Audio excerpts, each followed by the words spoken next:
எடுக்க போறார். பரிசுத்த ஆவியானவர் கையில எடுக்க போறார். அவர் சொல்றார், நீ பயப்படாதீங்க. ஃபியூச்சரை குறித்து, எதிர்காலத்தை குறித்து யாரு கலங்கிட்டு இருந்தாலும் ஆண்டவர் சொல்றார், நீங்க பயப்படாதீங்க, பயப்படாதீங்க. உங்க ஃபியூச்சர், உங்க எதிர்காலம் ரொம்ப நல்லா இருக்க போகுது.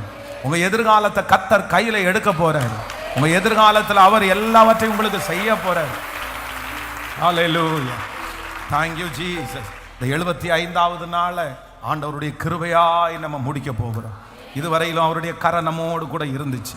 இதுவரையிலும் அவருடைய கரை நம்ம நடத்துருச்சு. அப்படியே கையை உயர்த்தி நன்றின்னு சொல்லி, நன்றின்னு சொல்லி ஜெபத்தை கேட்கிறவர். மாம்சமான யாவரும் உம்மை தேடி வருவார்கள். ஏதோ உங்களை உற்சாகப்படுத்துகிற வார்த்தையை நான் சொல்லல, இது பரமராஜாவினுடைய வார்த்தையை நான் சொல்லியிருக்கிறேன்.